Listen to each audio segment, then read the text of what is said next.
Welcome back to the MidWeek College Football Breakdown. My name is the AntMan. That guy right there to my left is Brandon Stevens. To his left, Dalton Miller. Back for one more MidWeek College Football Breakdown. Had the national championship on Monday. Still feels weird to say that, even though that's the way it's always been. Just talking about college football for Monday seems very, very odd.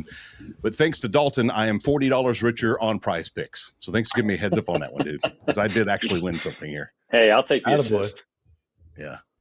I said to my wife, hey, I won $40 on PrizePicks. So I've won 2 or 3 times now. And she goes, great. We can go out this weekend then. There you go. Oh, so I'm using my PrizePicks on you? Is that what I'm doing? It's like, yes, you are. Yes, you $40. So, that's a dinner right there. That's better than $0. That's for sure. Mm-hmm. We've got one more show for college football, at least, and excited to talk about this. Guys, I'll be honest. I turned the game off, I think, just after halftime. So when I guess it was Ohio State marching back down the field, I was like, I'm going to go over and check on Raw and see what's going on WWE. How about you guys? You stay from beginning to end? Yeah. Did. Watched everything from beginning to end. And it's funny you say that because we were texting in the Brain Trust chat, which anybody that's on here that has watched us religiously knows the Brain Trust is us 3 and 2 of our other buddies that just love OU football and talk about OU football all the time. But we watch all the games and we have this chat that is always going back and forth. I'm sure you all have the same kind of stuff going on with your buddies. Yeah. But at one point, Dalton texted me outside the group chat and said, bro, it's only us. They're all done. You could have just gone to you two talking, right? I was like, yeah, we could just stay here. That's what I said. Yeah, in fact, we started that. Brandon, you and I started that, and you were telling me stuff that Dalton was saying to you, and I was like, well, just invite Dalton to this one so we can just talk. And then we had Blake in, and then we had Jeremy in, and yeah, I mean, heck, if you guys want to be on it too, hit us up, be a part of our stupid text chat as well.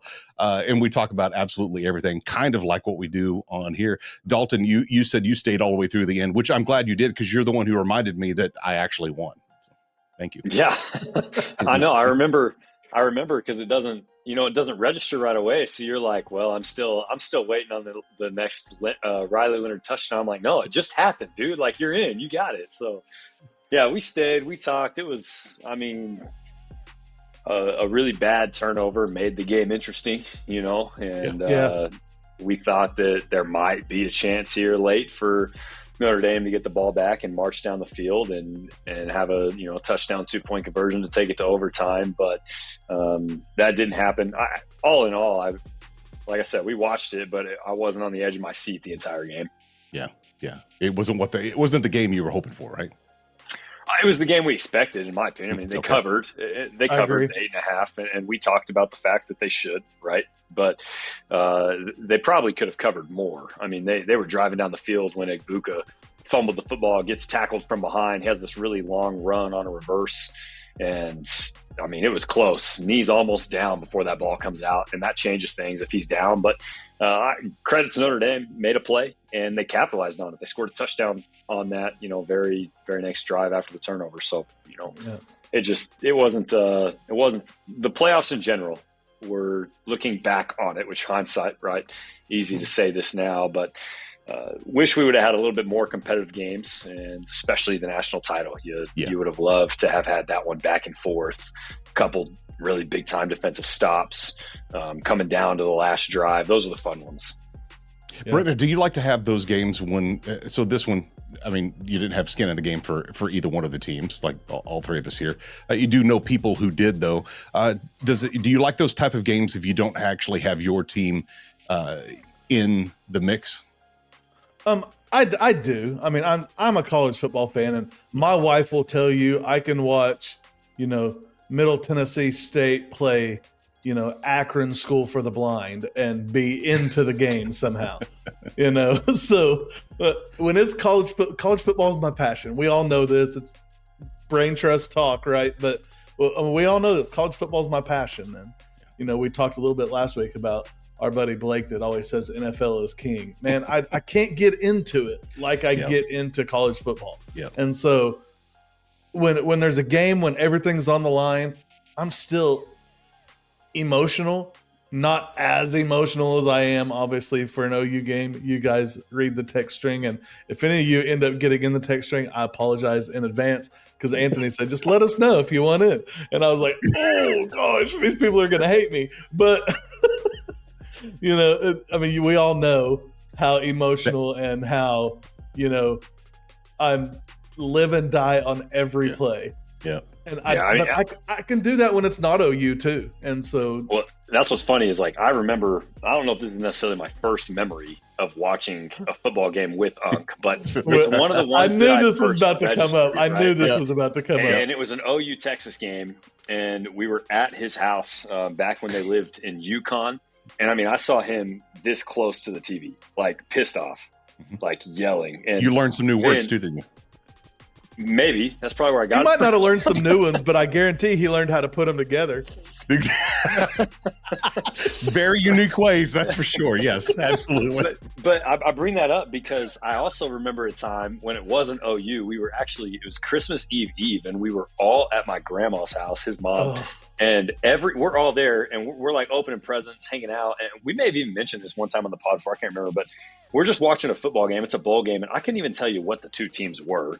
But I remember one team had to go at least 75 yards in like 4 seconds.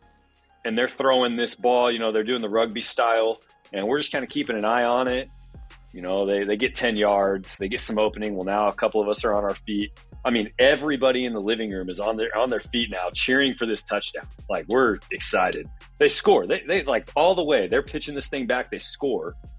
Only for them to throw a fade out the back of the end zone on the 2-point conversion. I remember that. And we were all pissed. They did this whole extravagant play. We were cheering them on now. We were all in. And then the quarterback didn't even give his receiver a chance. Like, just throws it out the back of the end zone. Oh, we were so mad. But it's plays like that, like college football, just love it. And it doesn't have to be OU. That's why we like exciting games, right? And especially – you want to see exciting stuff in a national title. I mean, coming down in this game, I mean, you get down to one of Ohio State's very last drives. It's an 8-point game at this point. If they get a stop on, was it third down? I think it was. Talking about the long play? 3rd and 11. Yeah, third down. Yeah. It was 3rd and 11. And Will Howard's like, you know what? I see I have man coverage over here on Jeremiah Smith. I'm just going to throw it up. I'm going to let that fool go make a play. And he literally said that after he said, hey, I'm going to let this loose and let Jeremiah make a play on it. Yeah. That's what he said after the game. That was his train of thought because he knew he had single coverage.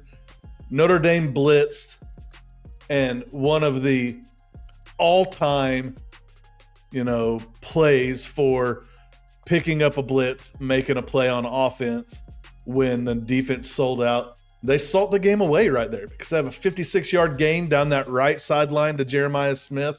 And at that point, it was finally over.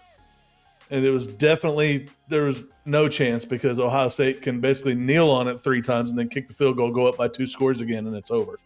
A couple of questionable calls for me, for Notre Dame. I mean, if they'd have kicked a couple of field goals early or – The one time they went for it on 4th and 1 3 times in the drive, and then they get down and they have like 4th and 2, and they kick the field goal and he doinks it off the upright. And I'm like, wait, what? Why did you keep going for it? And then all of a sudden you go into a shell and you're like, no, kick it. And then when they kick it, when it would have kept it a 2-score game. And we're like, you got to go for it. You're just outside the 10. Like you got to score twice after that anyways. Yeah. It's a 16-point game at that point. And they're like, we'll kick this and make it a 13-point game. That didn't do you any good. There's only 6 minutes left in this game. You still have to score a touchdown and stop Ohio State and then score another touchdown in 6 minutes. And that's not happening because Ohio State, I mean, let's be real. Okay, I'm just going to come out and say this. Notre Dame's a good football team. Do I feel like they deserve to be where they were? No. But they're a good football team. They're not a bad football team. I mean, they beat who was put in front of them in the playoffs to get to where they were. In the regular season is a different story. They beat a bunch of nobodies. But They beat who was put in front of them in the playoffs, and that's what they had to do. They're just not that caliber. They're just not that caliber. So why? I mean, to me, they should have been going for broke on every play. And I don't hate. There's a lot of people that are, talking crap on them about doing the all-out blitz and playing man-to-man on that 3rd and 11 late in the game. I'm okay with that. You have to. You have to make Will Howard get the ball out fast. Sure. You have to make him make a decision and hope that you get home and you get a sack or whatever, and then they're punting for sure. You get the ball back down by 1. Yeah. Instead, Ohio State makes a great play. There's not much you can do about that.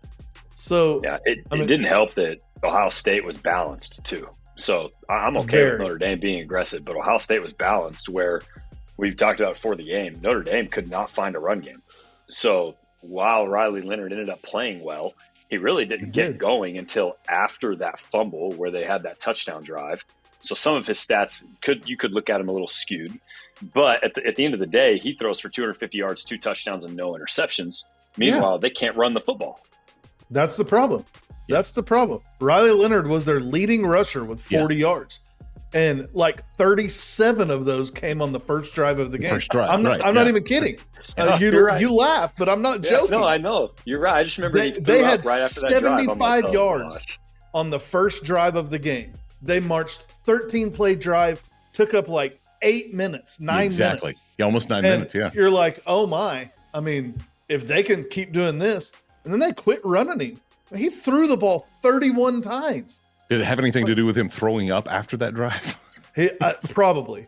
Yeah. Probably, because he did. After that drive, he exerted so much energy in that drive. He went to the sideline and he puked on the sideline. It also didn't help that their very next possession, they went – it looked like Knowles, made a – great adjustment. Made an adjustment. However, then you get the false start penalty and the holding penalty on back-to-back plays. So you start out with 2nd and 25. Exactly. Yeah. Inside your own 10. Yeah. So you're putting yourself behind the sticks. Well, they scored 75. They had 75 yards in that first drive, and then they had 18 yards the rest of the first half. Mm-hmm. Yeah, and that's partly on Ohio State making good adjustments, and partly 100%. on they had some self-inflicted stuff that you would expect maybe jitters on the first drive, but to have such a methodical, clean quarterback run, clean drive, 75 yards for a touchdown, to come out and bounce it back with that just kind of shocked me a little bit. Like, how do you go from really good organized football to now you look like it's the very first drive of the game, the national title, where you're nervous and you can't be disciplined and all that. So yeah, that's stat right there. 18 yards the rest of the half is a real problem. I said Jordan Love had to be healthy and had to run the ball well. And I mean, he did not have a game. I mean, freaking Jeremiah Love. Granted, he only had 4 carries. I know. How many yards did he have on those 4 carries? Less than the amount of carries that he had. He had 3 yards. Like, they couldn't get anything going that wasn't a quarterback run. And I mean, they had 26 carries combined for Notre Dame for 53 yards. Yeah, and that's like, even though if Jordan Love is not 100% healthy, some of that's still part of your plan. Like, you've got other backs. I mean, you've been with Jeremiah Love struggling. You've got to give Price more than 3 carries. Yeah, Jadarian Price has to touch the ball more. And at this point, I'm on the sideline saying, look, I know you're sick. I know you are exhausted after the first drive. You're going to have to run the ball 32 times this game. Sorry. That's what I'm telling Riley Leonard. Yeah. I mean, this is the last game. This is the last game of Riley Leonard's career in college. Mm-hmm. Yeah. You leave it on the field. You're going to run the ball 32 times. If you end up with 75 yards and 2 touchdowns, great. That's an amazing day for you to add to your 255 yards passing and 2 touchdowns. And I remember talking about that when the game was going on. I don't remember if it was just us or if we were still in the brain trust, but Ohio State scored way too easy on their first drive. And we said it. It doesn't matter if Riley Leonard comes out and scores in 2 really big plays, that still favors Ohio State because they have to win the time of possession, because Ohio State, Notre Dame wasn't stopping them. And they did in the first half. I mean, at the end of the first half, it was 21-7. And I think everybody in the country knew this game was over. because Ohio State's 21 points looked crazy easy. Mm-hmm. And that's with the first quarter being taken up all by Notre Dame. Yeah, literally. Notre Dame, it was 7-0 at the end of the first quarter. Yeah. Because of the time of possession. Ohio State didn't score until the second quarter. I want to ask you both this question, and Dalton, I want to start with you, and I also want to start with Ohio State. Where do you see this team going into next season? Oh, man, that's such a difficult question because you don't know who their quarterback's going to be. You don't know a lot. Coaches are going to be. You don't know what's going on with their defensive coordinator situation right now. I mean, shoot, some of them are probably still at the hospital getting concussion tested after they ran the golf cart into the wall on their way to the press conference. Not they did. She did. Right. Of course it was a woman driving. And broke the front axle, I believe. They couldn't get that thing to move. Did you see Ryan Day trying to back up by pulling the steering wheel? By pulling the steering wheel. Oh, no. Did you notice all the guys were laughing except for Ryan Day? Oh, he was not happy. He was pissed. He's like, damn it. Yeah, he was not happy. No, that's the whole thing. Where does Ohio State go from here? I don't know. And truthfully, I don't think we'll know. And I want to. If Ryan Day stays, Ohio State will bounce back. I mean, they took a mid quarterback at Kansas State and Will Howard. Congrats, my Manhattan friends. I love y'all. Y'all finally get to hang a banner. I know we talked about that. That's right. Thanks Jay Downs for sending that to us. Our ex-quarterback won a national championship. That's right. But yeah, I think that if he comes back, they'll continue to be successful. And they're going to continue to throw money into that football program. But it's just that's the question. You have no idea. There's just too many unknowns with where this program is going to go moving forward. And so I really don't have an answer for you there. They're Ohio State. They're a great football program, and I think they'll continue to be. However, we also thought that Oklahoma could continue to be. Now, different circumstances. I'm not saying that it's that, but sure, just so many unknowns going into this season right now. Okay, so then how about Notre Dame? I mean, that depends on their stinking schedule and the committee. I mean, we've all said that we don't think Notre Dame necessarily deserved to have the path that they have. To again, they beat Indiana, they beat the teams in front of them. Great. However, we're sitting here watching Ohio State and Tennessee play in the first round while Indiana gets to play Notre Dame in the first round. And we've had those conversations. We've got to rehash that. But I'm just saying, I think that the committee will make changes moving forward, I hope, to where a team like Notre Dame is not necessarily punished, but I think fairly treated for, okay, here's your strength just of like schedule. Everyone else. Yes, absolutely. Here's your strength of schedule. You really only technically have one ranked win. You lost at home to NIU. You don't deserve a home playoff game. Yeah. You're not playing in a conference week in and week out. You get to choose where you want to go each week, and if you want to host and if you want to go on the road, all that stuff. So I just think that Notre Dame will be good, but then again, too, they also got to find a new quarterback. They got to get another running back. I mean, they've got to refill some spots too. So, but I haven't seen their schedule next year. If their schedule's as weak as this year, Notre Dame is going to be in just as fine a spot. Yeah, just as fine. Over to you, and I want to start with Notre Dame on your side. Where do you think they'd be? Where do you think they are going into next season? I mean, listen, I love the coach. I love it. I agree. I love him. Yeah, same. I do too. I love everything he's about. Like, he seems to be a player's coach. He seems to fight for the right things. He seems to not get too emotional, high or low, on the sideline. Very important. I think they're in a good spot. But I mean, listen, it comes down to the same thing Dalton said, scheduling. And I am convinced, after listening to, just the small amount of sports talk that I listen to. You mean all day long? Got it. Yeah, all day long, every day. I'm convinced that there are going to be big changes in the committee's decision-making process for next year. Gotta be. And if there's not, then Notre Dame will be right back in. There's 100% chance, in my opinion, that Notre Dame will be back in the playoffs next year if the committee doesn't make mass changes. I think the committee is going to make mass changes. I mean, It's so crazy because our favorite Notre Dame fan, Chief, right? Yeah. He was on a couple of weeks ago with us. And we had this conversation during the game, and he said something about, I was talking about their strength of schedule, and he said Notre Dame's strength of schedule is greater than OU's strength of schedule. Okay. And I was like, okay.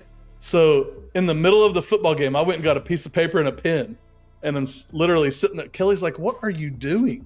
Are you statting?" I was like, no.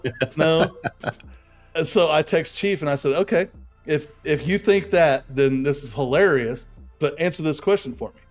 How many top 20 teams at the end of the season, in season rankings, how many top 20 teams did Notre Dame play in the regular season? Can you guys answer that off the top of your head? 3. No, it's less than that. No. It's either 1 or 0. It's top 20. It's 0. Is it really? Yeah. It's 0. Yeah. How many end of the season top 20 teams did OU play? 6? I was going to say 6. 7. Yeah, okay. 6.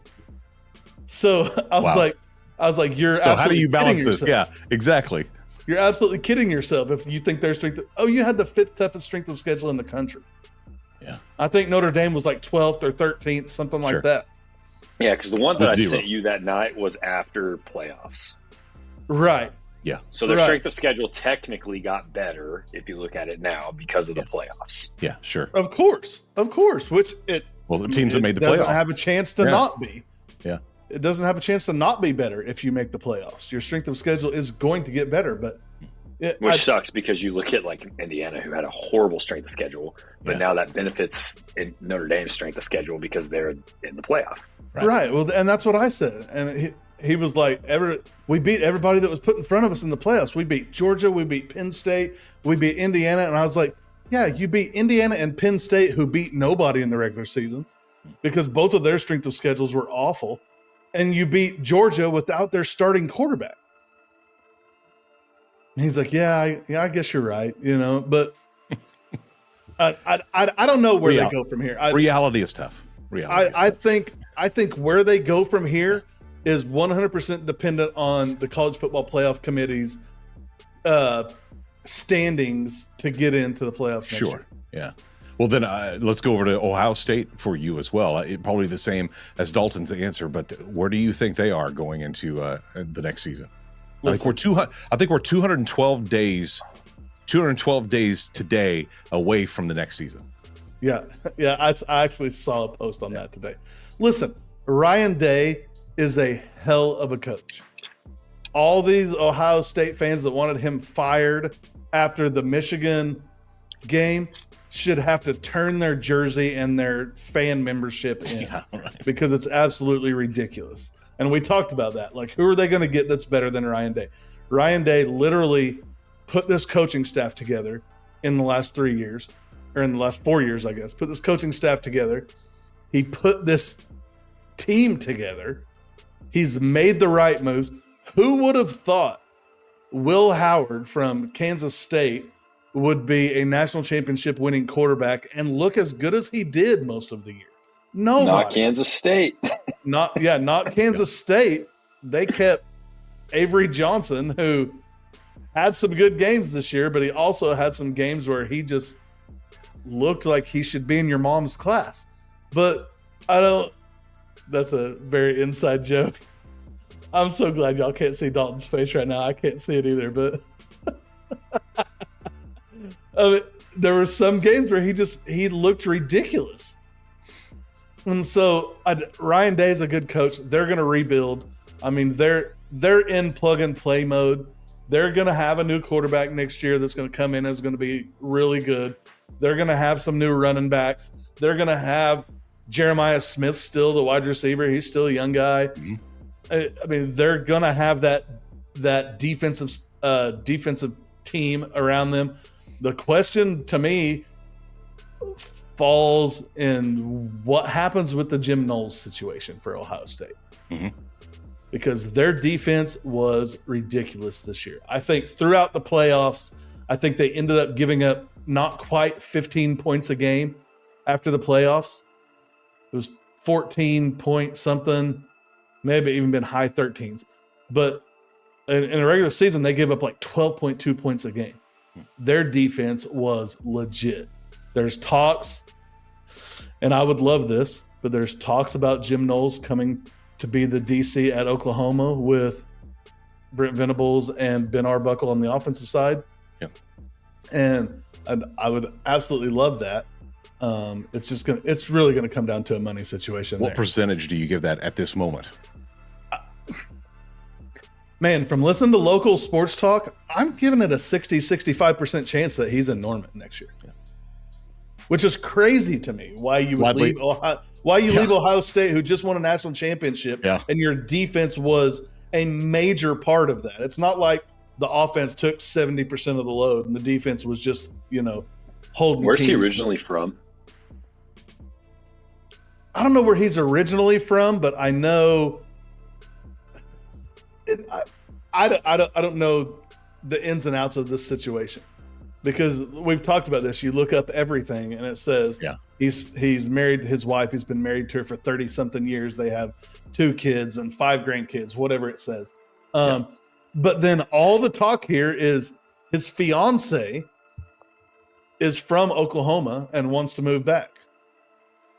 Yeah, I've seen some stuff from some of the OU Twitter accounts, right? Or X accounts, sorry. They've been talking about this situation, and I'm following it as close as I can. But they basically are mentioning that he's from Philly. By the way, he's from Philadelphia. I just googled it. Okay, he's done. He's reached the top as far as college football goes with Ohio State. So the next thing to do is be the reason to get Oklahoma over the hump. Like, I'll take it, because me too. I'm just saying that's what I'm seeing some of them talk about is like this is the next challenge. Like he's done it now at Ohio State. We know he was at Oklahoma State. He went from OSU to OSU. He was at Oklahoma State for several years when they had their really good defenses. So I mean, I love it. Know. I think I told Unc this, or maybe it was in the group chat. I think my biggest thing is I want him to come, and if he's going to be here, he needs to be the DC, and I want Brent Venables to be the head coach. I think we've learned that Brent Venables is either really good as a defensive coordinator. Right now he's trying to be both, and even though our defense has been pretty good, we're still lacking something. So maybe a change is good. Yeah. So there's a lot of talk going on here right now about Venables has seen the error in his ways. I'm just going to, minimize this. Paraphrase. Venables has seen the errors in his way and knows that if he wants to stay at OU, he's got to be the best CEO around. Yeah. So that means probably not running his defense. Jim Knowles isn't going to come here and change his defensive philosophy. Yeah. Which is 12.2 points per game. I don't really care. Yeah. Right. To match one that doesn't work. Yeah. Right. I mean, listen, our defense has been head and shoulders beyond where it has been in the last 10 years. Sure. But you do have to question, even though it's been better, you have to question with the departure of Zach Alley and a lot of the rumors there, you have to question how much better could it have been if Zach Alley had full control of it. Sure. And it was, and maybe it would have been worse. You really can't say, but we've seen now what Jim Knowles can do as a defensive coordinator. Yeah. And it took him 3 years to get there at Ohio State, but Oklahoma has some defensive pieces in place. It's not like he's taken over a defense that's completely wrecked and has to build it. He's got the players there. OU's defense next year is going to be good. They're going to be really good next year. I am not shy when it comes to saying that I think OU's defense has a chance to be an elite defense again. I think as far as OU defenses have gone, we were elite this year based on what we have been in the past. Whether he's the head coach or defensive coordinator, that was the expectation. And, sure, 100%. And I think even Brent will say this, whether he's running it or not, he would not bring somebody in that he would think could have an elite defense, because Brent Venable teams, whether you're the assistant or the head coach, are not going to have bad defenses. I wouldn't think that he would bring someone in to parallel him either. If you're going to bring someone in, be better than me. Yeah, and that's bring someone in to challenge the last 2 years. Yeah, absolutely. Yeah. Well, now that the college football season is over, there is one thing we have left to do, and that is do some coronation here. On the bets of every single game throughout the season, B&D have gone head to head, made their picks, won some points, and we have a winner, and that's Dalton Miller. Congratulations. Golf is on Brandon. So where y'all playing? So here it is, Anthony. Dalton? Anthony, wait, before he answers that, I got to tell you, we had a conversation because I picked 43 points. Okay. He picked 47 points. So we had a conversation that we didn't loop you in on. Okay. But there was a chance that you had to buy 2 rounds of golf because if it ended up at 45 points, we're still tied. Because I'm 43, he's 47. There's a chance that you had to buy both of our rounds of golf. Yeah, we just made that. There's a reason you left me out of that conversation. Yeah, guys, I'll meet you there. Well, where do you get to pick where you're going, Dalton? Probably. I mean, we both have the same preferences really in the city, though. Like, we like the same courses. And if there's one that, like, I remember one time we were like, let's go play Hefner because they just redid it, and it was not good. It was not good. So we were like, well, not doing that again. But there you go. Yeah, we both like Lincoln. We both like Trosper in the city. And so we have you have a buddy at Oak Tree now, though, too. So I'm not paying for Oak Tree green fees. You might get member fee. Just talk to Blake. I don't think he's a golf member though. Oh, is he not? Okay. No, just like social. So he's gonna have to pay, maybe not full price, but he's gonna have to pay more than the members are gonna pay. Yeah, true. Very true. Yeah, very true. We'll go somewhere in the city. We like the same courses. Yeah. Lincoln and Trosper are probably my 2 favorites here in the city. I will say, just watch the weather. That's all you got to do, Dalton. Watch the weather. Seriously, that was brutal that time. 30-mile-an-hour wind, 40-mile-an-hour wind. That's a great day of golf. Absolutely. If you slice, it's awesome. It would be even a better day of golf if I could have told him the right place to hit the ball. That's very true. Man, that's very true. That would have been the best drive of my life. I may not have played ever again. Not true, but still had to consider it. Well, he was close to maybe possibly having an albatross on the par 4. Yeah. Having a hole-in-one on a par. He was exactly hole high. But just 20 yards off to the right.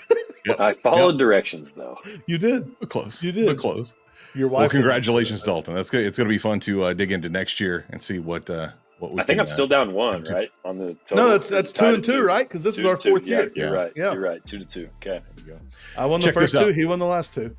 For the rest of the NFL season, these are the games this weekend. The Texans taking on the Chiefs, the Commanders, which I keep hearing they're going to switch back to the Redskins. I don't know if that's true or not. We'll have to discuss that. I have heard that too. I've heard that too. Yeah, I have too. They are taking on the Lions, the Rams taking on the Eagles, and the Ravens taking on the Bills. And the reason I bring this up, this will be one of the many things that we talk about starting next week on the midweek breakdown. We're going to talk about everything. And since obviously NFL is going to be massive right here at the end, we're going to talk about some of that. We'll also talk about some UFC, talk about some WWE. Sports entertainment still counts, right? Golf will be kind of kicking off soon. And either one of you care about NASCAR at all? Because that comes up in February. I've never been a fan of NASCAR. My dad is a huge NASCAR fan, but is he? I've never been a NASCAR fan. My big one that's coming up in 2 weeks is college softball. There you go. Nice. I will be in 2 weeks. Yeah, it's crazy, right? Nice. It's so cold. But OU goes to some invitational in California. Yeah. Oh, convenient.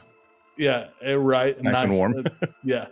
But I'll be a big OU softball proponent. There you go. When it comes to these podcasts, we'll talk about that probably every week. We want to know what you guys want to talk about. So you can either comment here on this episode. Let us know what other sports you'd like us to include on the midweek breakdown. Normally, this is when the midweek breakdown would just end until next season. We're going to stick around, hang out all year long, and so we've got to have some other conversations. You can do that. You can leave a comment here on this video, or if you go to our community section of YouTube, if you're watching on YouTube right now, go to the community section and vote. Just kind of, I'm going to put like 6 or 8 up there, different, if I can find 8. I don't know what all is going on. I mean, we can do, cricket. We may throw that in there. We got NBA too. We didn't really talk about. Yeah. College basketball. NBA college basketball. Yeah, absolutely. So we'll have plenty in there. Just vote what you'd like to hear and see more of for this extension and this new growth on the midweek breakdown the last 52 weeks a year now. So excited to do that with you guys and excited to do that with you, Brandon and Dalton. Thanks for inviting me into this party and getting to hang out with you guys. A new look starts next week. New topics start next week, and some new conversations. So looking forward to that. Yeah, and I'm gonna say this: if you watch every week, and you know something's coming up next week that you want us to talk about, let us know. Comment. We're always watching the comments. I mean, we're on every platform. Everything.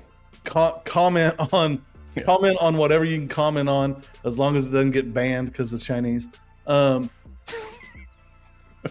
Comment on whatever you can comment on, and I can't keep my mouth shut sometimes. I don't know. Sorry. We're also going to talk about conspiracy theories on here as well. So. Right. Dude, I'm a big conspiracy theorist. We can talk about those. But comment. Tell us what you want us to talk about. If there's something coming up that we're not normally talking about or that you don't see us talking about on a regular basis, let us know. We'll look into it. We'll break it down the best we can. Bass fishing is probably not going to get you anywhere, but noodling might. Yeah, why not? All right, just stop letting him talk. Guys, it's been a blast this season. Anthony, we're so glad you've joined us. Yeah, me too. We're glad to be here. We're having a blast with this. Obviously, the brain trust keeps us going, but us three stay alive right here in the midweek breakdown. So, you know what they say, right? The weekend is good, but the midweek is always better. And boom goes the dynamite.